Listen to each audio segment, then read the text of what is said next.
দেখি বাপের দোয়া থেকে ক্রিকেটের দোয়া করতে পারি কি পারি ভবিষ্যতে। লাস্ট 1-1.5 বছর 2 বছরের প্রচন্ড পরিমাণ নেগেটিভিটি, অনেক কিছুই বাংলাদেশ ক্রিকেটকে ফেস করতে হয়েছে।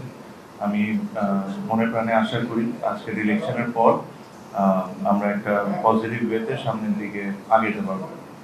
হ্যাঁ, আমি কথা বলার সময় যদি দয়া করে কথা না বলেন খুব ভালো।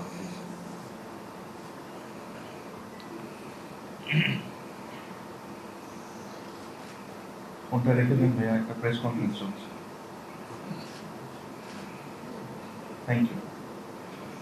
সো এগেইন আমি এটাই আশা করি যে আমাদেরকে যে দায়িত্ব এখানে বসানো হয়েছে, যে কাউন্সিলরগুলো ছিল ওনারা যে বিশ্বাস করে আমাদেরকে এখানে বসিয়েছেন, আমরা আমাদের ডিউটিসগুলো ফুলফিল করি।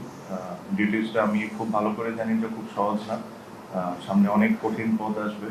আমরা ভুল করব, ভুল থেকে শিখবো, রাইট কাজ করব, এটাই আমাদের করা উচিত, আর আমরা তাই করব। বাট ক্রিকেটের উপরে কোনো ধরনের কোনো স্যাক্রিফাইস করা হবে না। প্লেয়ারদেরকে যতটুকু রেসপেক্ট করার দরকার, not only the current cricketers, all the ex cricketers, every stake holder in Bangladesh cricket will be respected, যেটা লাস্ট হয়তো 1-1.5 বছরে এখানে একটু ঘাটতি ছিল। এই জিনিসগুলো আমাদের ঠিক করতে হবে। আমি আপনাদেরকেও একটা জিনিস রিকোয়েস্ট করব, অনেক ধরনের আলোচনা হয়েছে, অনেক ধরনের কথা বলা হয়, সব কিছু হয়, আপনারা অবশ্যই ক্রিটিসাইজ করবেন। আমরা যদি কোনো খারাপ কাজ করি বা আমাদের যদি কোনো ভুল হয়, ওটা নিয়ে আপনারা অবশ্যই আলোচনা করবেন, এটা আপনাদের অধিকার, আপনারা অবশ্যই করবেন। বাট আমাদের সবার একটা জিনিস মাথায় রাখতে হবে, যেটা হলো বাংলাদেশ ক্রিকেটের যে রেপুটেশন ড্যামেজটা হয়েছে ওয়ার্ল্ড ওয়াইড, এই জিনিসটা কিন্তু আমি একা ঠিক করতে পারবো না। এখানে আপনাদের প্রত্যেকজনের আমার সাপোর্ট দরকার হবে। আর প্রত্যেকজন আই এম শিওর যেখানে এই রুমের মধ্যে এমন কেউ নাই যে চায় না যে বাংলাদেশ ক্রিকেটকে ওয়ার্ল্ড ওয়াইড পজিটিভলি দেখুক। আই এম শিওর প্রত্যেকজন জার্নালিস্ট, প্রত্যেকজন যারা বিসিতে কাজ করেন, ডিরেক্টরস, প্লেয়ার্স, এভরিওয়ান। বাট আমি আশা করি আপনারা এটা বুঝেন যে লাস্ট 1-1.5 বছরে যা হয়েছে ওটা ঠিক ছিল না বাংলাদেশ ক্রিকেটে। আমি এখানে কাউকে দোষারোপ করবো না, কারোর দিকে আঙুল দিব না।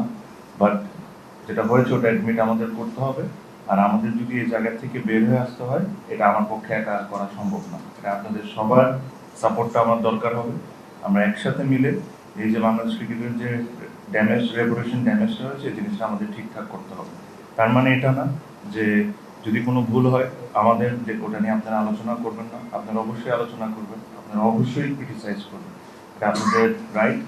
আর হয়তো বা আপনাদের এই ক্রিটিসিজমের দেখে, যেটা সঠিক ক্রিটিসিজম, ওটা দেখে হয়তো বা আমরা ওই জায়গায় কাজ করে জিনিসটাকে ভালো করতে পারবো। আমাদের গঠনতন্ত্রতে 2 জন ভাইস প্রেসিডেন্ট দিতে পারি আমরা, বাট এটাতে পাস্টের যে এক্সপিরিয়েন্স, এটাতে অনেকে নিজেদের মধ্যে অনেক সময় মিসআন্ডারস্ট্যান্ডিং হয়ে যায়। সো আমি চাই না যে এই ধরনের কোনো জিনিস হোক। আমি এটা প্রস্তাব দিয়েছিলাম যে এখন একজন ভাইস প্রেসিডেন্ট, যে ভবিষ্যতে আরেকজনকে যে আমরা নিব না তা না, কিন্তু এই কথাটাই আমি বোর্ডে বলে নিয়েছি যে আপাতত আমরা একজনকে নিয়ে আগাবো। যদি আমাদের প্রয়োজন মনে করি আর বোর্ড যদি মনে করে যে আমাদের আরেকজনকে নিয়োগ দিতে হবে, তাহলে আমরা অবশ্যই ইন ফিউচার সেটা নিয়ে চিন্তা করব। বাট আপাতত বোর্ড এটাতে এগ্রি করেছে। তো যেহেতু ওনারা এগ্রি করেছেন, আমরা আর এখানে ফাইম সিনাকে সবাই একসাথে মিলে আমরা এটা এগ্রি করেছি, সেই কারণে ফাইম সিনা। সেকেন্ডলি ভাই আমি কথাটা শেষ করি। তো সেকেন্ড যে কোয়েশ্চেনের কথাটা আপনি বলেছেন, অবশ্যই যে অনেকে অনেক ধরনের ট্যাগ দিচ্ছে, এটা অবশ্যই তাদের ব্যক্তিগত অপিনিয়ন। দেখি বাপের দোয়া থেকে ক্রিকেটের দোয়া করতে পারি কি পারি ভবিষ্যতে।